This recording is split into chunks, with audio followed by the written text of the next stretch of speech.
नमस्कार मित्रांनो, मी आहे सोहेल सय्यद. तुम्ही पाहतात शेतकऱ्यांचा विश्वासाचा YouTube channel Junnar onion export YouTube channel. मित्रांनो, आज आपण थेट जुन्नर कृषी उत्पन्न बाजार समितीमध्ये उभे आहोत. सध्या बाजारात परिस्थिती खूप वेगळी आहे. जुना कांदा जवळजवळ संपत आलेला आहे. मोजकाच माळ येतो आहे आणि त्याच वेळी नवीन कांद्याची आवक सुरू झालेली आहे. आज प्रत्येक शेतकऱ्यांच्या मनात प्रश्न आहेत. नवीन कांदा बाजारात कधी आणावा, कसा आणावा तर भाव चांगला मिळेल. एकदम सगळं माळ आणायचं आहे की टप्प्याटप्प्याने त्याच्या बरोबर.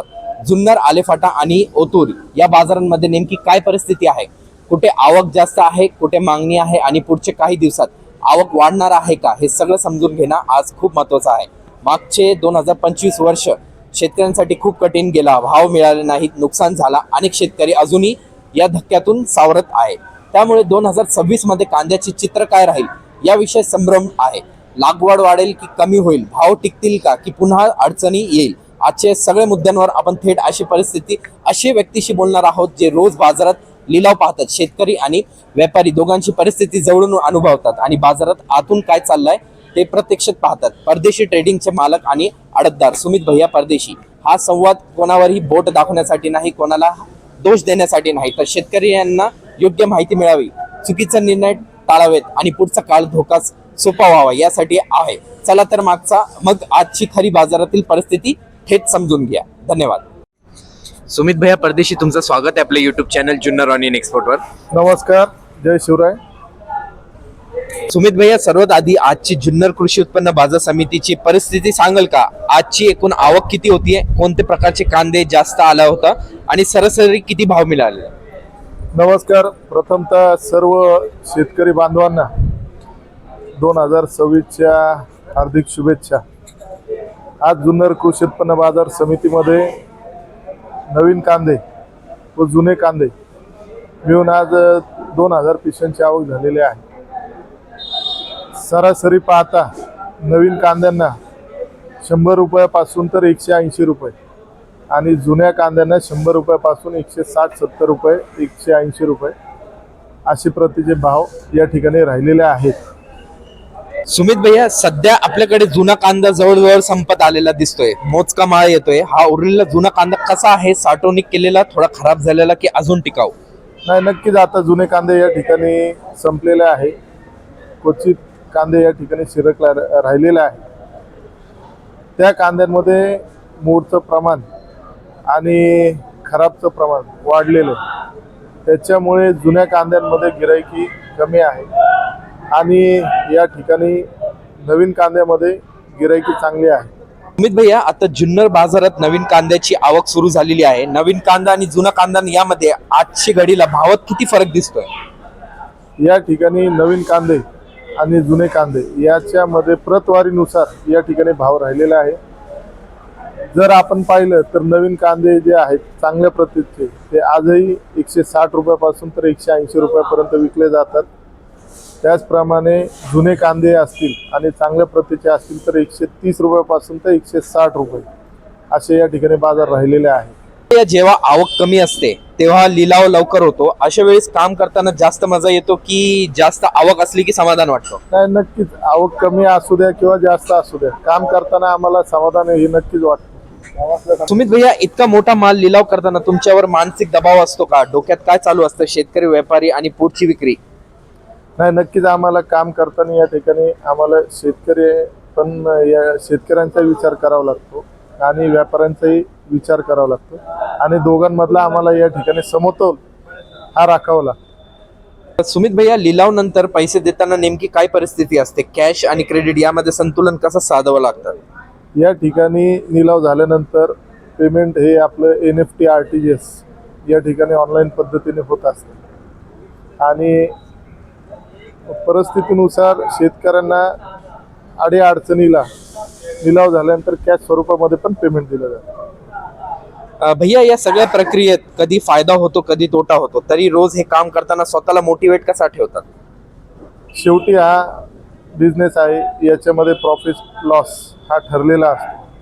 ती जी मंदी ठरलेली असते त्याप्रमाणे या व्यवसायामध्ये नफा नुकसान होत असतो आणि त्या गोष्टीची सवय झाल्यामुळे असं काही वेगळं वाटत नाही. भैया, आलेफाटा आणि ओतूर आलेफाटा आणि ओतूर या उपबाजारांची सध्याची परिस्थिती काय आहे? तिकडे नवीन कांद्याची आवक किती प्रमाणात सुरू झालेली आहे? नक्कीच आता आळेपाटा परिसरामध्ये संगमनेरच्या परिसरातला घारगाव असेल, बोटा असेल, आणे असेल, या परिसरातला माल या ठिकाणी तिथं येतोय. त्याचप्रमाणे उतूर या ठिकाणी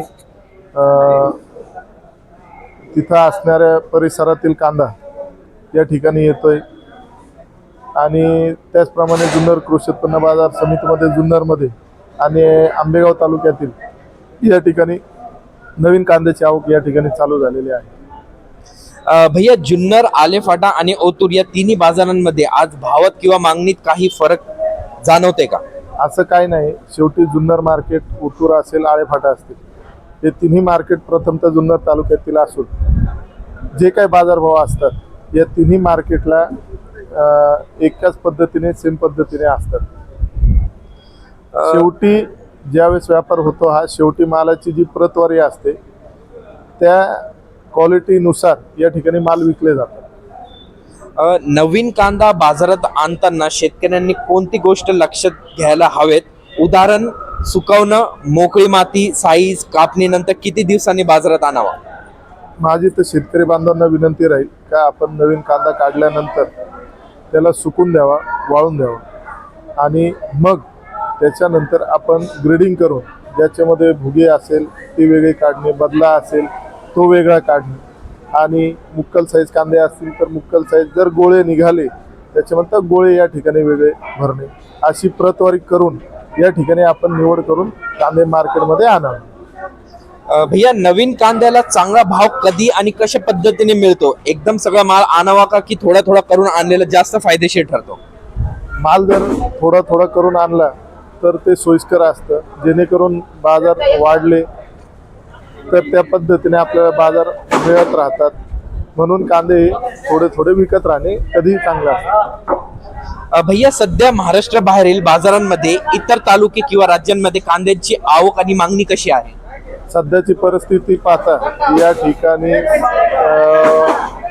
MP असेल, गुजरात असेल, राजस्थान असेल, आपलं महाराष्ट्र असेल, या ठिकाणी आवकचं प्रमाण जास्त आहे. त्याच्यामध्ये आत्ताच्या परिस्थितीला आपल्या महाराष्ट्रामध्ये आवकचं प्रमाण जास्त आहे. त्याच्यामध्ये पारनेर असेल, घोडेगाव असेल, नगर असेल, नाशिक असेल, धुळे असेल, त्याचप्रमाणे औरंगाबाद असेल, सातारा असेल, या ठिकाणी नवीन कांद्याची भरपूर आवक या ठिकाणी होत आहे. भैया, जुन्नर बाजारात आवक पुढच्या काळात कधी वाढायला सुरुवात होईल असं तुम्हाला वाटतंय? आजच्या परिस्थितीनुसार माझ्या मताने येणाऱ्या 15 फेब्रुवारी नंतर या ठिकाणी जुन्नर कृषी उत्पन्न बाजार समितीमध्ये नवीन कांद्याची आवक वाढण्यास सुरुवात होईल. भैया, 2025 या नुकसानीनंतर शेतकरी यावर्षी कांदा लागवड करतील का की ते घाबरलेले आहेत? नाही, नक्कीच. का गेल्या वर्षी या ठिकाणी बाजार नसल्यामुळे कांद्याचे भाव न राहिल्यामुळे आमच्या शेतकरी बांधवांचे पैसे झालेले नाही.